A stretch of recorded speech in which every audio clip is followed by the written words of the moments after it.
So I'm definitely supposed to be filming my November wrap-up video, but what the flip, yo? The Global Citizens Concert. It's like I'm back on the Run tour again for free. Oh my gosh. What the heck? Step my money fast, go fast, fast, fast. Skirt, skirt, skirt.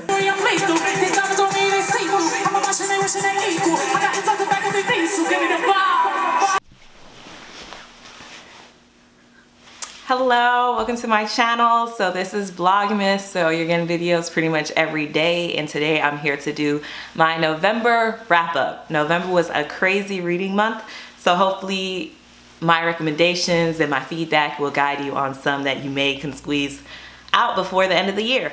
Some books that I started but I have not yet completed, which you probably saw from my vlog yesterday, which was Well Read Black Girl. Well Read Black Girl by Gloria Edim, and it's an anthology of several different black writers, black women writers, and it's just brilliant. I think this was such a brilliant idea. If you're not familiar with Well Read Black Girl, it started off as kind of like a book club initiative, which is a book club in Brooklyn, and it basically took off. Like now it's a festival. She has now comprised and curated this book of so many beautiful authors. This book introduces you to many authors that you may not be familiar with. Some I was not familiar with. Some of them are my favorite writers. I mean, she has Jasmine Ward in there, which you guys know I love me some Jasmine Ward. Yeah, I am gonna do something with this book, a video somehow with this book. So stay tuned during Vlogmas. I haven't figured it out yet, but it's coming. So next up is Becoming. I am not finished with this. This book is quite lengthy. It's over 400 pages. This is actually my library copy, but I did purchase a book to own. And the beginning, the creative writing, it's beautiful. Michelle Obama, as far as where I'm at currently, it's a really good read. It is interesting though, because some of the things to me, I just don't align with what I believe. I will do a deeper dive into the memoir once I finish it. That is on the way, but I'm just taking my time with this, and honestly it is something that I don't want to necessarily binge read, but it is really good. Next up, oh my gosh, this is If Beale Street Could Talk. This is James Baldwin. I had never read this, ever read this. I saw that there was a movie adaptation coming out. The preview looked amazing, and I was like, why have I never read this from Baldwin? I'm clearly not familiar with Baldwin's fiction, which is a shame, as much as I should be, because I had never read this, and this book is beautiful. This book is 5 out of 5 stars. This was romance, pain. It was all facets of love and just pain and anguish. It is about a man who is wrongfully incarcerated and what toll that takes on his basically newly engaged family and everybody surrounding him and how that impacts it. And it's insane to think that this was written decades ago, because it is so timely. It feels like something that was written today, and part of that is sad in a sense, because it's like you want to say there's so much progress, but this story just felt so relatable. Again, if you love romance, like I am tearing up thinking about it. I just can't wait to watch the movie, and I hope the movie can bring to life some of the beauty in here. But the dialogue in this and the thought process in this was so well written. I am having a hard time understanding how this will be adapted on film to do it justice. Let me know if you've read this. Amazing. This has become one of my favorite books of all time. That good. The Proposal, and this, it is about a girl who's scared to fall in love, and Carlos, who is also hesitant to get into a serious relationship, and of course they end up dating and falling for each other. But the reason why it's called Proposal is because it starts off with a proposal at a baseball stadium. But this was so enjoyable. This is definitely one of those reads that I could not put down. I read this on my flight back from Orlando for Thanksgiving, and then I finished it up like within the day or two afterwards. Really, really good stuff. I swear I read nonfiction. Okay, yay, this is nonfiction. This was one of the ones that I went for Nonfiction November, and this was by Angela Davis, and it's Freedom is a Constant Struggle. This was a collection of basically different essays as well as just different speeches and interviews that she has had.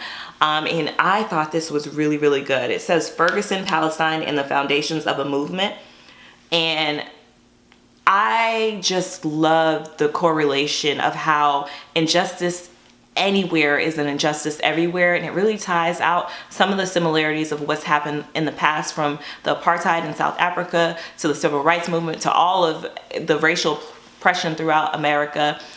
Ferguson, and it ties it to Palestine and what's currently going on over there. And it just is so interesting on how whenever the tragedy hits home to you, that's when it becomes a concern. But literally, so many of these constructs are related to one another. And this really lays out a lot of interesting arguments for some of the different injustices. And it also kind of challenged my viewpoint on prison reform, because I really feel like prison does needs to be reformed. And you know, I thought this was radical. I didn't realize that, you know, there was a time in American history that, you know, abolishing prisons was something that was very tangible and actually conceivable. Because to me now, I was like, whoa, whoa, whoa, whoa, like just getting rid of all prisons.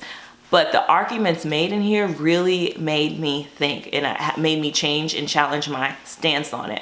I would definitely recommend this for anyone who's just trying to understand how the social constructs and like the different stuff in the world and how different things align, and how you can align yourself to be helpful and not complacent. The other nonfiction books that I actually haven't finished this. Oh my gosh, I put this on here, but it's not completed. I actually ordered this book, so it should be coming like tomorrow, I think, is what the shipping thing said. I thought it was coming yesterday, but got delayed. And this is Creative Quest by QuestLove. And this, look at this cover.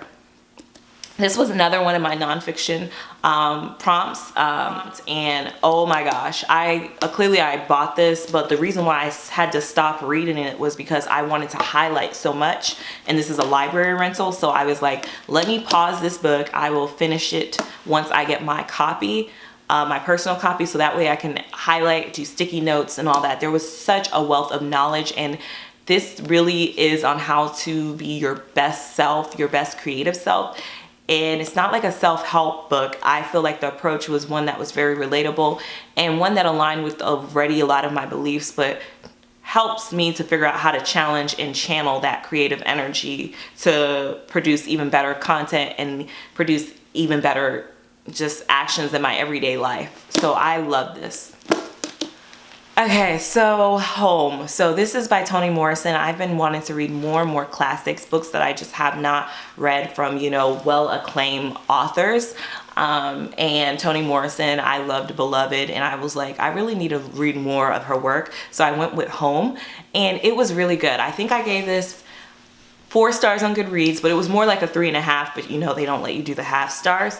And it follows the journey of 2 main characters, which are brother and sister, but they're separate lives. And basically, I believe they talked about it like the scars of America, and that's a great way of categorizing this, because it follows a veteran. He was in the Korean War, and him coming back and the PTSD that he's suffering, but doesn't really have the vocabulary for it. And then also the scars of this his sister, who they're both from a small town. They try to go out to make more for themselves, but it's hard for her to make more for herself. And you know, she ends up in a situation where she's trusting people, and the world's it's a tough world, and sometimes tragic things happen, and there's just no explanation besides this is America.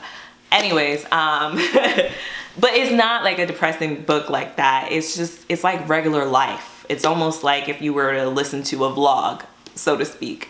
That's what this book feels like.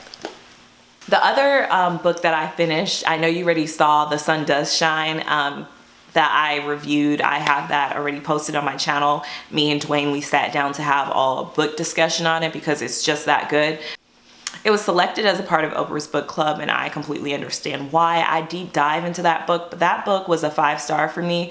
I loved it. It's about a man who is wrongfully incarcerated. It's a true story, and he was on death row for 30 years, and literally that's my entire life. He was on death row and he was wrongfully incarcerated, and he talks about his journey throughout that. But what was interesting is that the book was more so about hope than anything else, which was mind-boggling for me. But I mean, I loved it. The other book that I finished, but I had to also return, was Incognegro, which I thought was so good. It was a graphic novel, which I talked about on my channel for ages.